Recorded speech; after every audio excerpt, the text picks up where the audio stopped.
Hey everyone, welcome back. Ready for another deep dive? Definitely. Awesome. Today we're diving into U.S. immigration policy. Okay. Specifically, what a second Trump presidency could mean for it. I mean, we've all heard him write illegal, bad, legal, good. But what does that actually mean, for immigrants, like for everyone, those here legally and those who aren't? Yeah, it's definitely more complicated than that. There's so much to unpack there, and honestly, it's a little bit unnerving to think about, like, all the ripple effects it could have. Right. Yeah. So, like, what's really on my mind is what could happen to people who came here legally? Yeah.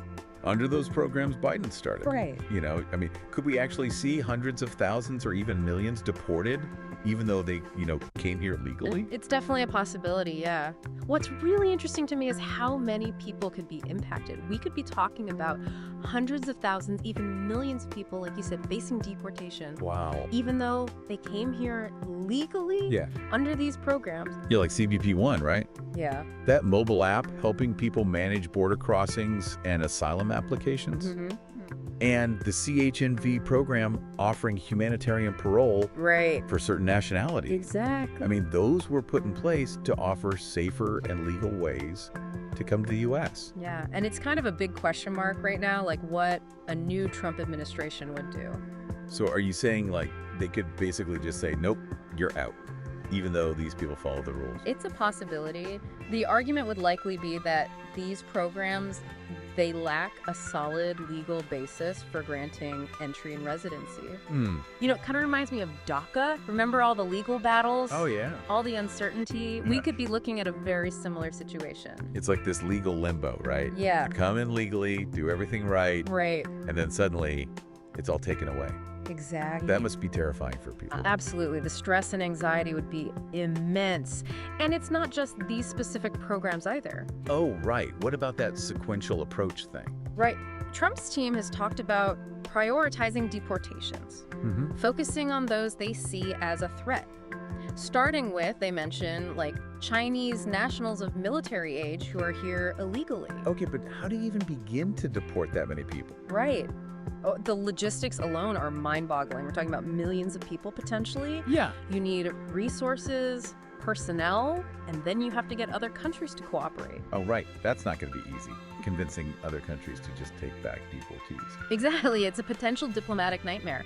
And we can't forget about the human cost here. Yeah. I mean, mass deportations would just rip families apart, especially mixed status families where maybe one parent or both are undocumented. Right. The impact on kids, on communities, on everyday life, it would be devastating. Yeah, I remember during Trump's first term, there was so much fear.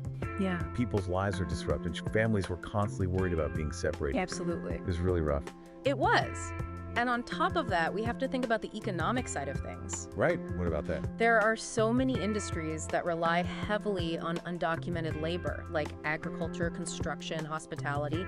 Mass deportations would lead to huge labor shortages, which could cripple those sectors. So we're talking potential legal battles, logistical nightmares, economic turmoil, not to mention the human cost. Yeah. This is a lot to process.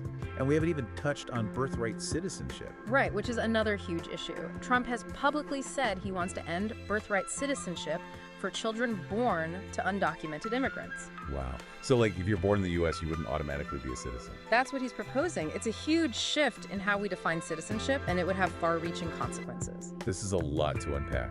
Seriously. Like, my head is already spinning. What else should we be considering here? Well, one thing to think about is how all this compares to past immigration policies. Have we seen anything like this before? Or are we in completely uncharted territory?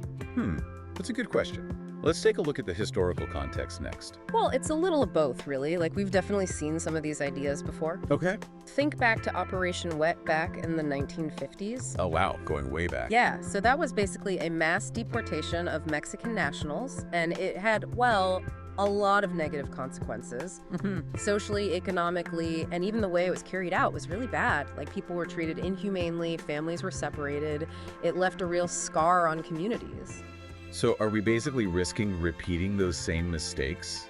Even if it's done differently on a different scale? I mean, it's a scary thought. It's definitely something to consider, especially since we've learned so much about immigration since then. Yeah. And to be fair, deportations weren't invented by Trump. Yeah. Every administration has dealt with this issue, you know. Obama and Biden both deported significant numbers of immigrants. Yeah. It highlights how complex this issue is and how controversial, frankly. It's not as simple as just saying one party is good and the other is bad on immigration. Exactly. Every president has faced this challenge, and they've all taken different approaches. Yeah. But there's no denying that Trump's rhetoric and his proposed policies seem much harsher. Than some of the other presidents, yeah. Right. He definitely has a reputation for taking a harder line on immigration. And that illegal bad, legal good slogan really reinforces that. But here's the thing. For all his talk about supporting legal immigration, there aren't many details. Oh, interesting. Yeah, we haven't seen any concrete plans for how he would actually increase legal immigration. That's a good point. And honestly, it's hard to take those claims seriously when you look at what he did during his first term. Right. The travel bans, cutting back refugee admissions, even making the citizenship test harder. It doesn't exactly scream pro-legal immigration to me. It does seem contradictory. It makes you wonder if there's something else going on. Right, like what his real goal is. And we can't forget about the business community and how much influence they have on these policies. Oh yeah, they definitely have a stake in this. Especially when it comes to filling those high-demand jobs in tech and engineering. Yeah. They need those skilled workers, and if they can't find them, wages go up, which can lead to inflation. And that's something both businesses and policymakers want to avoid. Right, so it's all connected. The economics are a big part of this. Absolutely. There's this constant push and pull between campaign promises, the economy, and of course the human side of things. It's a tough balancing act with really high stakes. Okay, so we've talked about potential deportations, the legal challenges, the economic mess it could create, and the human cost. Well, What about denaturalization? That seems like a pretty drastic step. Is that something that could actually happen? yeah, it's definitely a hot button issue and one that raises some serious questions about, you know, what it means to be a citizen, what it means to belong. Yeah. It's not just about who gets to come to America, but who gets to stay and under what conditions. Right, right. And to understand how denaturalization could play out, I guess we need to look back at how it's been used before. Exactly. Okay, so denaturalization, it sounds pretty intense. Can you give us like a little history lesson on this? Yeah, absolutely. Denaturalization basically means taking away someone's U.S. citizenship, and it's been used throughout U.S. history, but often in very specific and sometimes controversial ways. Okay. Like, for instance, in the early 1900s, it was used against people seen as politically subversive, like anarchists or communists. And then later, during World War II, some naturalized citizens who were considered a threat to national security, even if they hadn't committed any crimes, were denaturalized. Wow. And even deported. That's really unsettling. Like the idea that you could lose your citizenship even if you've been living here for years, building a life just because of your political beliefs or because someone sees you as a threat. It makes you wonder who they would target with a policy like this today. It's a really important question and one that's causing a lot of anxiety for people, understandably. Trump has talked about expanding denaturalization, maybe targeting people who got citizenship through fraud or those convicted of certain crimes. But there aren't any clear guidelines. Right. Which has a lot of people worried about, you know, potential overreach, the possibility of targeting individuals based on their politics or other factors that shouldn't really matter. This is like the core of what it means to be American, right? Yeah. If your citizenship can be taken away so easily, Yeah. what does that say about the idea that America is a place where you can belong and have opportunities? It's a really profound question, one that goes to the heart of who we are as a nation. And to make things even more complicated, this all ties back to Trump's stance on legal immigration, Okay. specifically when it comes to high-skilled workers. Yeah. There's been a lot of talk about making it easier for highly skilled foreign graduates to work in the U.S., particularly in fields like tech and healthcare where we have these worker shortages. Right. I've heard about that, the idea being to attract the best and brightest from around the world to help boost the U.S. economy. But how does that work with these tough policies on denaturalization? Right. And a potential crackdown on even legal immigration? It seems like they're working against each other. Yeah, it does seem contradictory. And that's what makes this whole issue so interesting. You know, you have this need for skilled workers to fuel economic growth. But at the same time, there's this push to limit immigration, even legal immigration, based on security concerns or cultural anxieties or just political calculations. It's a real balancing act. And what happens could have a massive impact, not just on the future of the American workforce, but on the very fabric of our society. So where does all of this leave us? We've talked about the potential for mass deportations, legal battles, the economic fallout, the human cost, the erosion of birthright citizenship, and the expansion of denaturalization. It's heavy stuff, and it creates a pretty complicated picture of what immigration might look like in America moving forward. What should people listening to this be thinking about as they try to make sense of it all?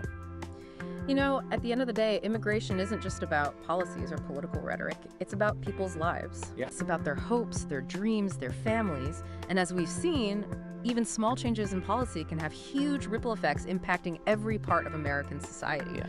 So as you're thinking about all of this, consider the values we're talking about. Think about the potential consequences, both good and bad.